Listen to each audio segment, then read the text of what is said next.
Thanks, John. Excited about this opportunity, and these are things that we work on all year long, really from the beginning of February all the way through, pretty much like I said the other day. So everything that we do, recruiting, everything points in this direction, to be able to play for a Big Ten championship with the hope that that leads us to other things, great things down the line. So I think Iowa has an outstanding football team, obviously 12-0. Very, very impressed with their quarterback. And I think C.J. Beathard makes plays, makes good decisions. Obviously hasn't thrown many interceptions, hasn't thrown one really since the Northwestern game, middle of the season. Good offense, very good offensive line, well-coached football team. Vandenberg, the wide receiver, is impressive, makes a lot of big catches for him. Very impressed with their tight end as well. Defensively, Desmond King, right here from Detroit, says still can't believe he got away. But anyway, is an outstanding player, 8 interceptions, and kick returner, punt returner, and has been a very good player for them. Jordan Lomax, Josie Jewell, good players, good defensive line, firm. Kirk Ferentz has done an outstanding job there in his time there, 17 years. He's built a culture there. He's built a program. He's built a legacy there. And, it'll be a great challenge for us to be able to play and be successful. But we're looking forward to that, and I'll take some questions.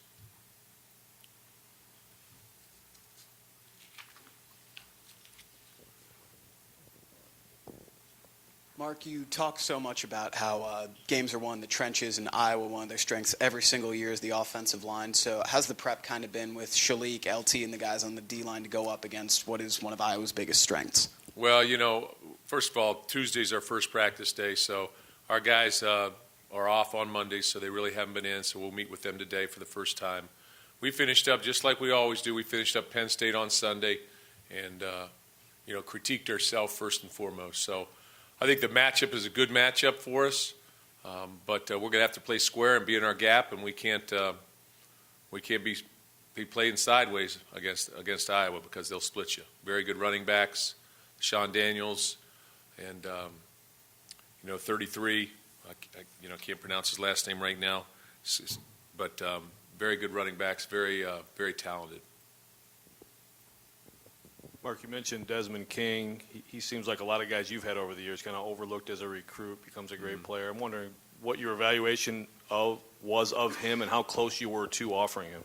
We were close to offering Desmond, and we had him. Can't remember whether we had him in camp or not, but he had an outstanding senior year, and at that point in time, we were sort of filled up, but in the secondary. But he had an outstanding senior camp, but he was right there. He was one of those guys we had to make a decision on. As a junior, coming out of his junior year. Good player. Great cover guy, good tackler, great ball skills, very confident, leadership skills, punt returner, kick returner. You can tell he has football leadership skills on the field, and, he's been a mainstay in the back end for Phil Parker, graduate of Michigan State, defensive coordinator. So. Mark, you just kind of alluded to it, looking at the Penn State tape with the guys and talking to a lot of the players after the game. They all kind of said, we know what we have to get better at. We know we have to improve. How nice is that to hear as a coach this late in the season that these guys still don't feel like they've played their best football? Well, we've asked our players to reach higher. That was, as simple as that sounds, we needed to do things that we didn't get done last year. And, we've beaten the two teams that have played in the championship game last year. We've moved forward. But I think that there's still things out there for our football team to accomplish. We've got the East Division title, but I think our players want more. They want it all. So they understand what they have to do to get that, and what they have to do against Iowa. We've had great games versus Iowa. We've got a 7-year book on those guys. They've got a 7-year book on us. We haven't played these last 2 years, but they are who they are. We are who we are. I think we both know that, and I think we both come to play, and we've had extremely tough physical games, very competitive games with the University of Iowa throughout that time. But I think our players understand what they have to do. They can't play sideways in this football game. Mark, you've always been very verbal and open about what the goals are. Why do you think that's important to do it? You've even mentioned it a couple times today already, reaching higher. Why do you think it's important to be so verbal about it? Well, I just think people need to know what direction we're going in. There's no secrets here. we've built this program to a point where those are our goals now. Initially our goals were to do other things, but this is where we're at now. This is why we've come here. We've recruited to these goals, and the fact that we've reached to this point, we're at this point, gives credibility to what we talk about here. And so that's what we do. We paint a picture for our players, and I think every coach in America probably does that. They paint pictures for their players and their programs, and then they try to color them in, I guess. So. How much of an advantage is it? You've been there to Lucas Oil, you've been in this game, you've been there. It's been kind of a been there, done that for your guys. I remember the first year you went, you mentioned it was a big stage for them, one they hadn't been in. So how much advantage is that for you? I think it's an advantage for us internally. I don't know versus them and all that, but for us, having players who have gone there in 11, and some of them sat in the stands because you're only allowed so many players on the field. Some of them were on the sidelines, did not play. But they experienced the game, and then going there in 13, a lot of our guys played in that game and being successful there. And now this is the third time in 5 years that we've been able to go and play for a championship. So I think that can't hurt us. That can only help us, and our players can talk to the other people and give them that experience, what the stadium's like, what's this like, what's the climate like, the atmosphere like. It's a sellout. Should be very exciting for them. Game day's there again, so this will be the fourth time we played on game day, I guess, or had game day there. So that'll be exciting as well. Coach, I want you to talk a little bit about the Iowa defense. Obviously, you've got a different defensive philosophy, but you've played zone and seen plenty of zone. What does Iowa do so well that they're able to continue to play this style of defense when we've seen more defenses moving towards the man pressure stuff that you do? I think that they're two-gap people up front, which makes it difficult to run. Their linebackers are thumpers. They play downhill. Their secondary is very technique-oriented. They play very disciplined. And, that you may get something here, but they'll take away something else over there. They're extremely disciplined. They run. They fit. They fit the gaps correctly, and they tackle well in space. They don't give up a lot of big plays and those type of things. So. They've just been very consistent over the years. And I think that my feeling is if you have a system and you critique your system, which they do every year, I'm sure, you try and change it and tweak it to make it better as you move forward. And over the course of time, your players, you become a product of your system. You become a product of your environment. This is what you do. This is how you do it. And they understand how to do that, and they play fast doing it. And I think sometimes this doesn't make it perfect because you wish you had certain components. Probably, I'm speaking of our defense or whatever, our offense, whatever. You have certain things that are missing, but it's easier and better to play fast than it is to change up everything and start from scratch. Mark, especially if you've been successful. Yeah.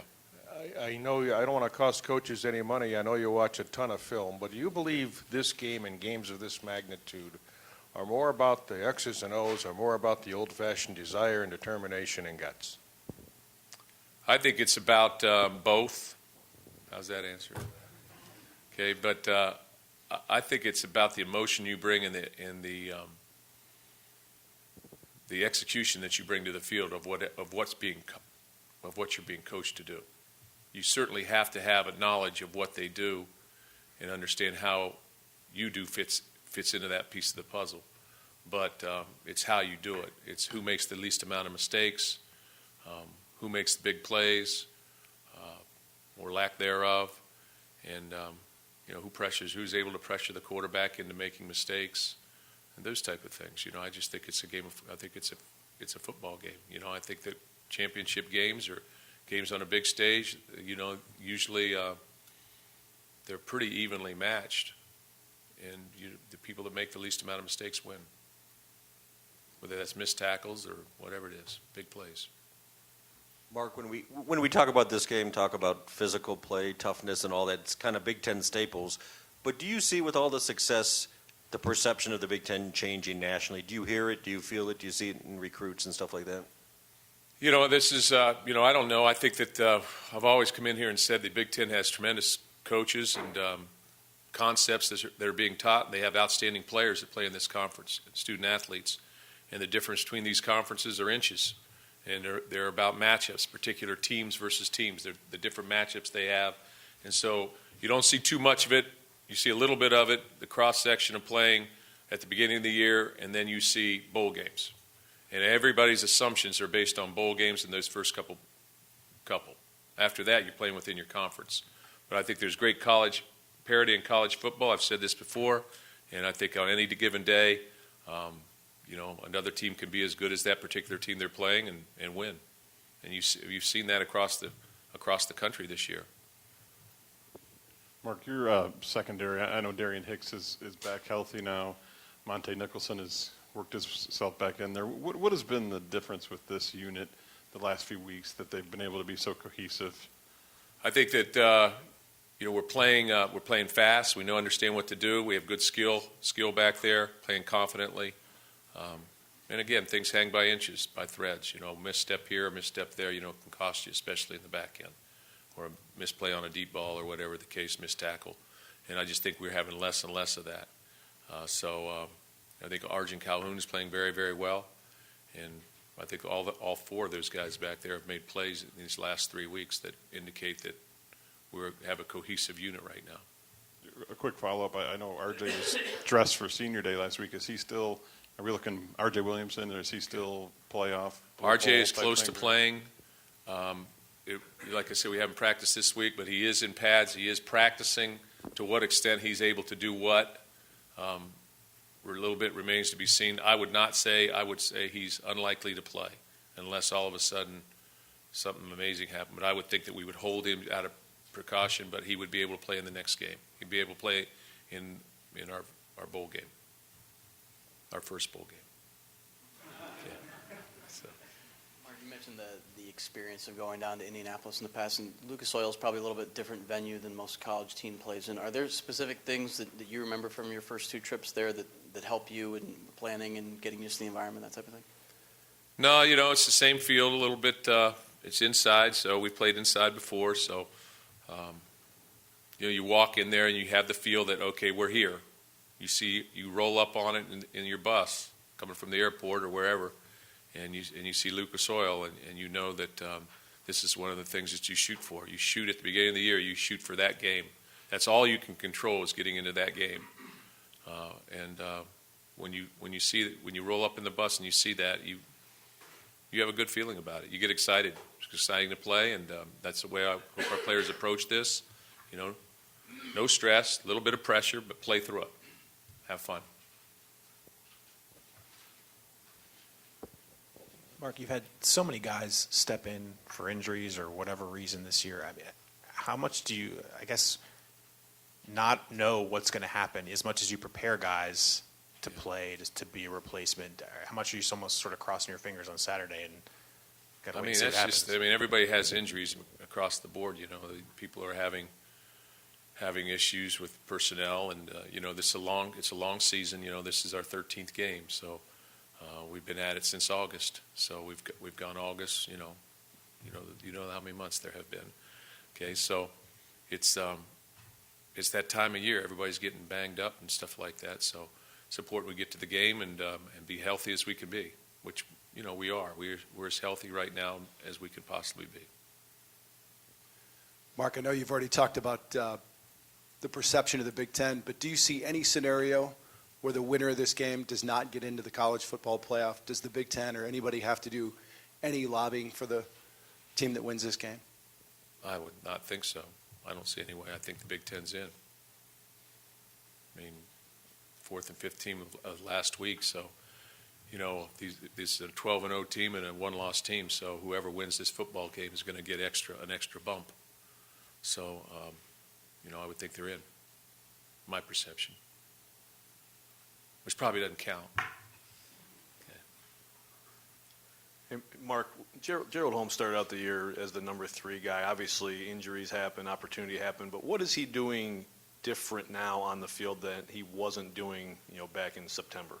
Game experience, and just he's making plays. He's running hard. He's breaking tackles. He's as I say, he's the hot back. He gets hot and he goes. But any one of those guys can become the hot back. Madre was out with an injury, so now he's back. You saw him run the other day. He looked good just in those few reps. LJ's been pretty consistent throughout. Delton's had some opportunities in there, but I think Gerald Holmes has made the best of his opportunities. I tell our players all the time, I really don't care who plays. I care about how we treat them and all the other things that go along with that. But getting on the field, that's their job. We'll play the best player, whether he's a freshman or a fifth-year senior. We will play the best player. We want to win, and when we get to the game, we want to put our best players on the field. He's done the job.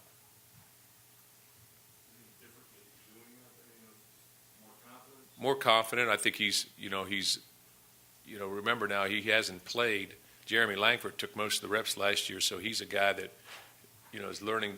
is learning how to feel his way and his vision, and I think his vision's getting better. He runs with power, and he runs behind his pads. There's no doubt about that. He's catching the ball much better. He understands pass protections. He's a young player. He's a redshirt sophomore, so he's a younger player that's learning and progressing rapidly.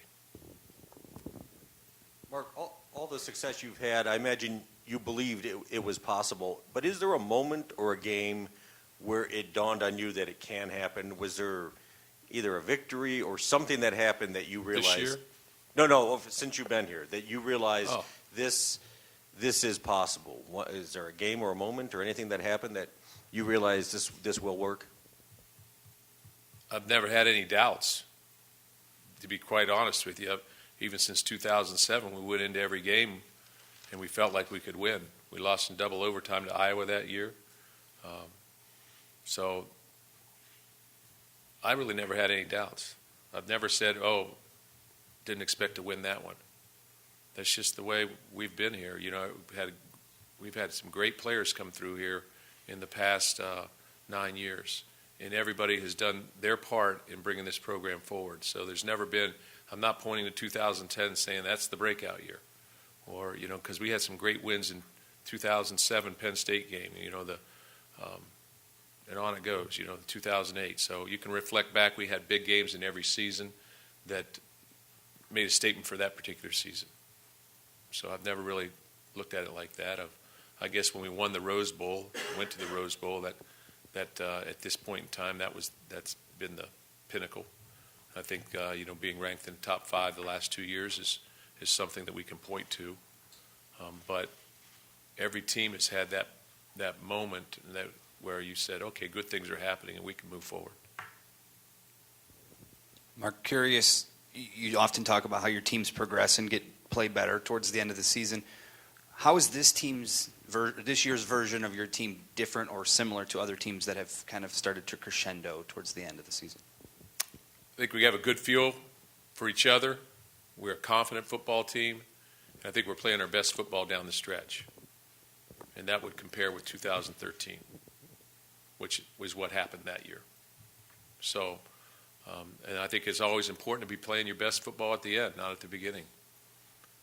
You're sort of defining yourself and at the end of every season. So that's what we've tried to do. We slipped up, obviously, one game, but, credit the people we were playing too. But we've been pretty good in November around here. Coach, wanted to ask you about McGarrett Kings against Iowa, the scheme. He's a guy that seems to be able to get loose. Can you talk about McGarrett against Iowa and maybe just his career in total? Yeah, McGarrett Kings has had an outstanding career. He's a 4-year player for us. He played as a true freshman. He's always been in the mix. He has the ability to make big plays. I know he's had a huge play against Iowa in 13. He's I really don't care. I mean, he's been a playmaker for us every year. So he's had a great career here. Mark Hollis is very cognizant of this Spartan athletic brand, and I'm watching SportsCenter last night, and there's Draymond Green on talking about Michigan State football and basketball and volleyball, and 5 minutes later there's Connor Cook on SportsCenter. How important is that brand to you? Because football's played a big role in that. I think for me personally, when Michigan State's out there, whether it's basketball, whether it's football, whether it's academics or anything, obviously it's a positive because that's what we represent. So no different than anybody else. So, but I try and just for me, I just go to work and try and win a football game. That's what I'm trying to do. Every week I'm told to come over here and have a press conference. So today I put on a tie and came over. Okay, but I'm just working it. We're just working. But I've always thought that Michigan State had a brand. Right now, it certainly is talked about often relative to what's going on here athletically and within our university in general and everything else. So it's very positive. But I've always thought we've had a great name out there. We're a world-class university in all respects, not just athletically. Mark, you just talked about how you didn't view 2010 as the breakout year because you guys had accomplished things before then in your mind. A lot of people, when they look at Iowa, are looking at this as sort of their breakout year. What did you see from them, I guess, in the last few seasons that might have made you think that this type of season was possible for them? They've always been a great football team, very consistent. They've always been extremely competitive. And I've talked about it before, to me, success to me is if you have success and then you dip and then you're able to drive back up to success. Those are the things that amaze me. And they've never really been down. They just went a little bit to whatever. They just weren't 12-0. But when I was at Ohio State in the early 2000s and through the 2000s. They were a dominant football team in this conference. In 2010, 11, I can't remember my own records, let alone everybody else's records. So I just can tell you that every time you line up versus Iowa, you're going to play a great football team. You're going to play people that are going to do it consistently. Going to play with toughness. They're going to have things laid out. They're going to know what they're doing. They're going to be very well coached, and they're going to give their players a chance to win. They got a great fan backing. Every time we've gone out there, the place is packed. I'm sure that there'll be a lot of Iowa fans at the stadium. Great program. That's how I've always viewed them. I really can't even tell you what the record was 3 years ago. Nor can I tell you many people's, just ours. But that's sort of how we work it. Great program, though. Mark, you say Michigan State has always had a brand. What was that brand in your mind when you came here in 2007, and how has it changed in the last 9 years? I just didn't. Again, I hate to say it, but I live in a bubble. I mean, I really don't know really too much what's going on, except I invest myself in the program that we're in. When I was at Youngstown State, I couldn't told you who was going to the Rose Bowl. I really couldn't, because I was immersed in the OVC. All right, but for me, I was at the University of Cincinnati. There was a coaching change, and I was like, "Oh, Michigan State's got a coaching opening," and I just sort of sat back there and kept working. And then, as it always does, as things happen, change went like that. I went from coaching a football game at UC on Saturday to becoming the head football coach on Monday here.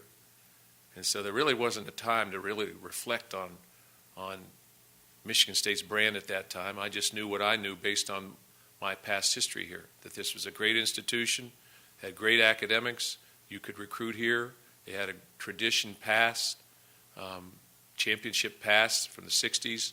They were a solid football team, well respected, that you could walk in any home in America and have credibility walking in the door with your Spartan on. That you could get your foot in the door with any recruit, and you could at least get you could at least get some talk time, and then what you did with that was up to you.